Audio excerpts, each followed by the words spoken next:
Me. Um, so I wrote something a long time ago thanking taxpayers. Um, I'm a I'm from the United States, so American taxpayers. A lot of the time, if people hear my story, my mother was a meth addict, I went to foster care, all that stuff, they're like, well, that can't be true because you're like fairly normal now, which thank you so much for saying that. I don't think I'm normal at all, but I guess I pull it off when I talk to people. But um, I I thought about it, especially as I've been really depressed in the past. I thought about like all the people that got me here. And so I wanted to read a little bit and give you kind of the gist of like, why am I in an okay spot? There are definitely a whole bunch of people in this world that I have known that went through the same things as me and worse. We definitely had friends that fared worse than even my mom's whole gaggle of children did. And it's because I was cared for by a lot of people. They all did their little part, and I'm really grateful for them. They are the good in this world. They aren't perfect, and it still was a struggle, and I still struggle to this day, um, but it it was a significant effort to get me here, and I'm grateful. So, I'm just going to read this old letter that I wrote like in 2011. I'm gonna have to edit it a little bit because I'm not 23 years old anymore and stuff like that. But still, it still stands. A lot of the points still stand, and I really am grateful to everyone who helped me. So if you want to hear like how miraculous it is that I'm still alive today, then here we go. November 28th, 2011. So around Thanksgiving time. Dear American taxpayers, my name is Kira. Obviously, I'm not 23 years old anymore.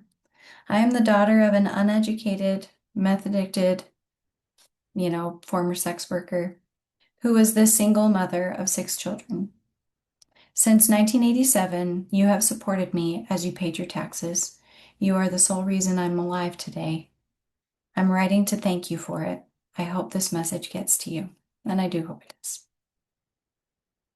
From the moment my mother found out she was pregnant with me to the time I graduated from college, the taxes you have paid have been my bread and butter, my warmth and shelter, my health and happiness. I was born in a clean, safe hospital, staffed with competent doctors because of Medicaid. I was vaccinated, diagnosed, treated, medicated, and consistently checked. Well, not very consistently, but kind of. My mom still had to bring me there because of your tax-paid public assistance. I received better dental care than, um, some other people I know, like my co-parent, whose parents never spent a government dime. I was an overall healthy child, which is kind of surprising because sometimes I didn't have the most healthy of food. I was fed vitamin fortified cereals to keep malnourishment at bay, thanks to the Women, Infants, and Children program, which is called WIC here. And my mother learned how to provide varied meals for my growing body because of the resources and education offered by that program. Later in life, I entirely subsisted on the meals provided by SNAP, which is like a food assistance program. They also call it food stamps, as my source of food at home. At school, I was offered a free breakfast and lunch. Sometimes that was my only food for the day. I would have starved without this charity. At times, even that wasn't enough, so I want to thank you for donating to places like your local food bank, which always helped us get through the holidays. And that is true. Sometimes we could not afford to heat our home. We really did. Sometimes, like, maybe the electricity was off, but the gas was still on, and we would use like whatever we could. Like, I just remember using the oven to warm up. I don't know if the gas was off, so we didn't have heat, and the oven was electric, and we used it and just kind of stood around the electric stove in the kitchen around December or January. I don't remember, but yeah, we didn't always heat our home. But there were state-funded programs that paid for our warmth in the winter. There are some in my state that it was called the heat program. Sometimes we could not afford personal hygiene items such as diapers, toilet paper, shampoo, or toothpaste, but the various churches and volunteer programs such as Bikers Against Child Abuse, BACA, or the Children's Justice Center were always willing to step in and help a family in need.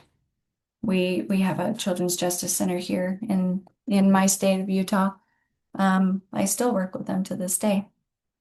Um, at times we could not afford new clothes, but thanks to places like Salvation Army and Deseret Industries, which are thrift shops, we never went without a pair of shoes. When we could not afford rent, we lived in government subsidized housing. These homes were sparse, but they were always clean, always safe, and always in good repair. I lived in comparatively safe neighborhoods as well, and it was always sad when we had to move. I felt that the houses or apartments that the government offered were better than the more expensive rundown rent alternatives we lived in. And that is true. We would live in like houses that were still using radiator heating um and like the government subsidized housing would have, up-to-date heating and it wouldn't go out. Um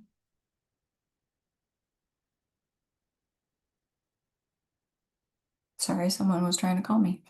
Um I At Christmas time was always very hard, but we had some wonderful Christmases thanks to Sup for Santa, which is just like a program where a family kind of adopts another family and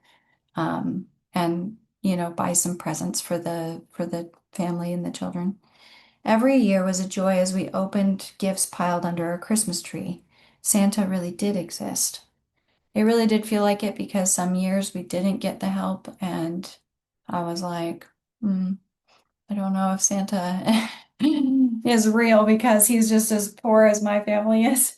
But then other times, we had a Christmas that was truly miraculous. I was educated by the public school system staffed with many caring people. And that really is true. I learned to read and I devoured books. I was successful in my schoolwork simply because I could read well.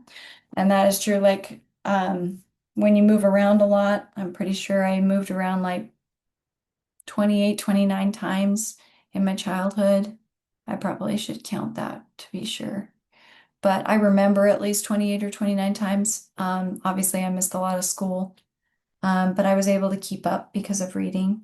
Though we were poor, I could rely on public transportation. And because there was a library in every city in which I lived, my grandmother and I would ride the bus to the library each Saturday, and I would choose good literature to read from an extensive selection of books.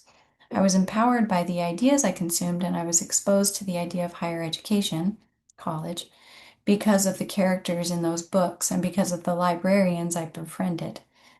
I also had school counselors and teachers who guided me along the way, encouraging college and lifetime learning so that by the time I graduated high school, I knew that that was my goal. I knew it would better my life. It didn't really lead to like a very well-paying job, but I do know a lot now, and I know how to find out more if I have a question. I was taken into foster care at 15 years old. I lived in safe foster homes owned by, well, I guess I should say I've lived mostly in one foster home, but if they ever were out of town, there were other parents, foster parents that would offer respite care, and those homes were fairly safe too. Owned by volunteer foster parents. Your taxes paid reimbursements for my housing, food, and clothing there, as well as medical and mental health services I needed while living in foster care. My foster parents were good, kind people, and they taught me how to work hard. With the help of a licensed professional, I was able to work through some of my issues that landed me in foster care. I was seen by a caseworker a few times, and I always had someone to report to if anything was awry. I was defended in court by a guardian ad litem free of charge, so I had someone to state my case. I was very privileged. I put in here that I was very lucky, but I was very privileged. I went to a state-funded university and was able to attend by the grace of scholarships and federal Pell Grants. Thank you for giving me the gift of higher education. Without your support, I would have known nothing about college, or I at least would have never dreamed of earning a degree. Um, that's true. No one in my family had graduated high school. I was the first, so it was kind of a miracle. Although these programs are the only reason I'm alive, well, and educated today, I'm happy to report that my family and myself has never had a single welfare program. I I I have at times qualified for WIC or food stamps or Medicaid, but I haven't taken them, and a lot of the time I didn't feel like I needed them, even if I did qualify. Nevertheless, I am grateful that they were there for me when I needed them. And still, I literally have some old hearing aids that run out of battery too quickly, but today that I use because I'm deaf in one ear and hard of hearing in the other. And those were paid by Voc Rehab while I was unemployed after my divorce. Like, there are a whole bunch of programs that have really helped me become employed, stay employed, um, have an education, get whatever I needed. Um, my mother may not have always used the government's assistance well, but I am alive today in spite of that, thanks to your kindness. And what I mean by that is my mother, she did use food stamps and sometimes she didn't use them right. There's something called food stamp fraud or WIC or SNAP fraud, where you can sell your food stamps to people for cash, and she did, which meant that, you know, I mean, it was a supplemental nutrition assistance program anyway, so it can't pay for all the groceries of five children and my mom and everything. But that was made even smaller when she made those decisions. And so I really do appreciate the churches like the Church of Jesus Christ of Latter-day Saints, sometimes called LDS or Mormon Church around here, that would help with food. My mom would work in the storehouse and get food.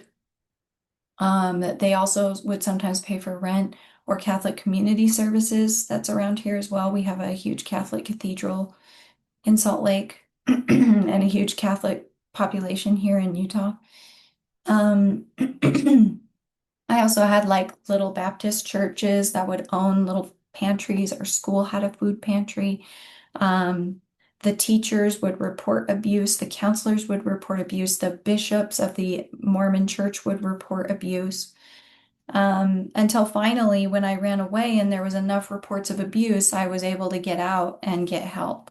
So I really do mean kindness. Like, I know that there are some people who hear my story and they're like, well, I would go to jail if I didn't pay my taxes, so you don't need to thank me. Sure, but everybody's done something and everybody's looked out for each other. That's been my experience for the most part. People haven't been perfect. I haven't been treated well every minute of every day, or I wouldn't have any problems.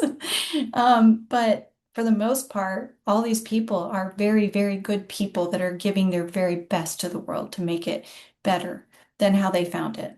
So when I say kindness, I do mean it. And that includes paying your taxes. I guess you could evade taxes. I've seen a lot of people do that.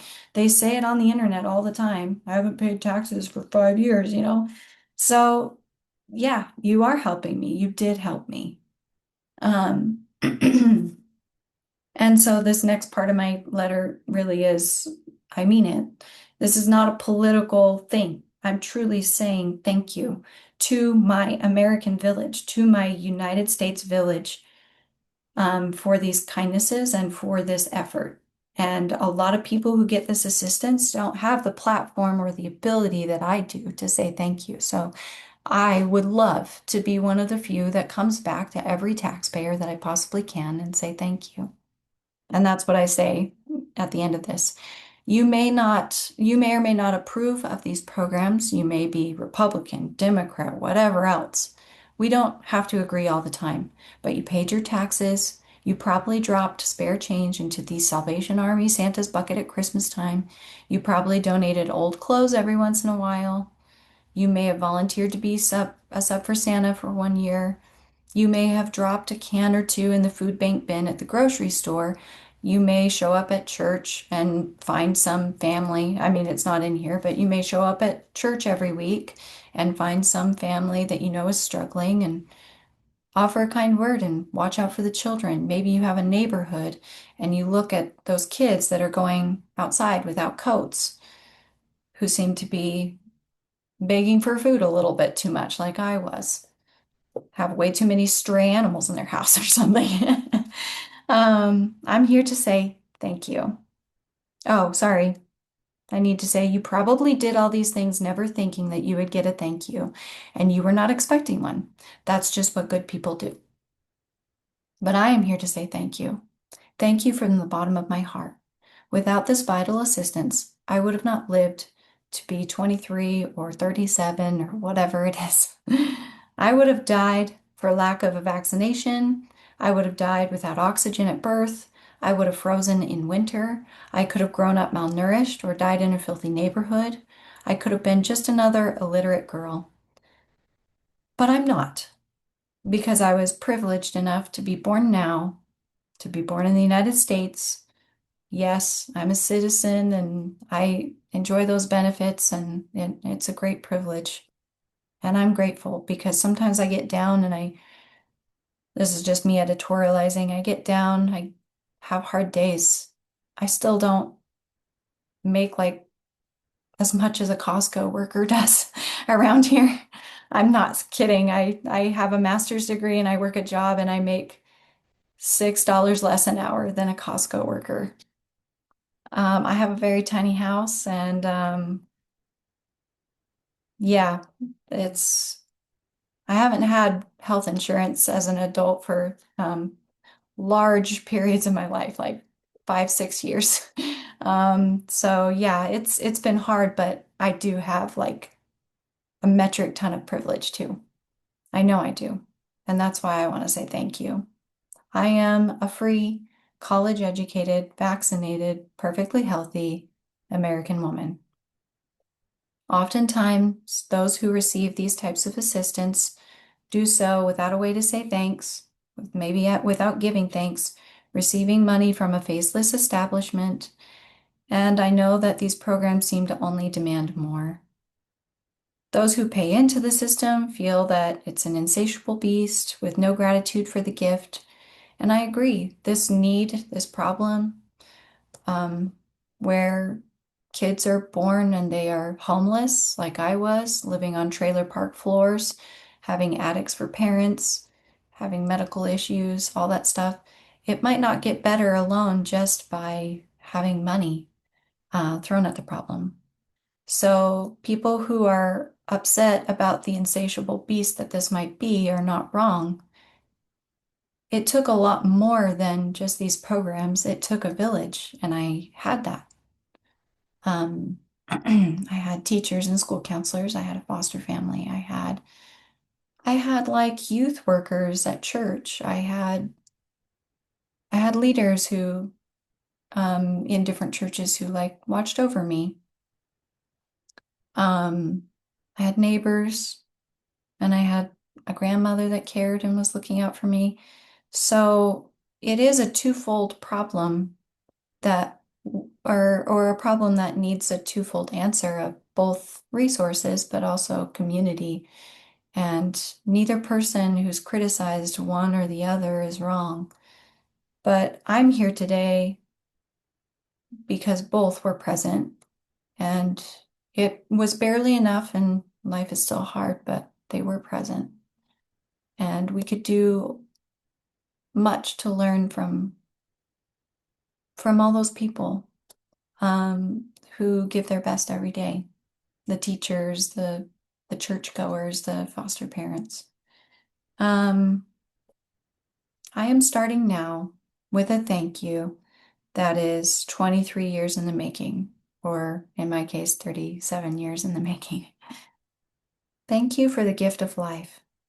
I'm hoping to give back starting today with a heart full of gratitude by saying, thank you for paying your taxes. And I still mean that now. Um, my heart is still beating. And it's broken, but it's still beating because of you. And I don't really have much more to say on it. Um, I'm kind of embarrassed about like all the videos that I put up and all that I'm trying to do, um, but it's still true. And in my darkest times where I think, wow, I got a pink slip to my job because, I mean, if my own mother couldn't love me, of course, no one could love me. No one could want to employ me. No one could want to be my friend. Um, when I feel really lonely and I think about the hurtful things people have said in my life or something, or the silence that I have in my life now.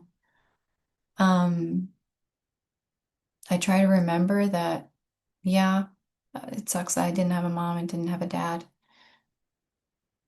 that sometimes I'm a bit lonely and I have a hard time trusting the world, but it is still a miracle that I'm breathing, that my heart is still here. Um, and sometimes we have to remember that. So I hope your heart is still beating. I hope you're still breathing. I hope that you hear me. I hope that you know that I know you're imperfect and I know that it's probably hard being you, but our hearts are still beating. We're still here, and thank you. I am because we are. I think that's an Ubuntu phrase. You are because I am. I was a grateful recipient. I was your audience of your quiet acts and deeds of goodness, but also I'm here because of you. And I'm going to really try hard to be grateful for that and give that to others instead of being wrapped up in myself and all my pains or hurts. I'm going to try to move past what happened in my past with, my family. Try to focus on the next generation and the future.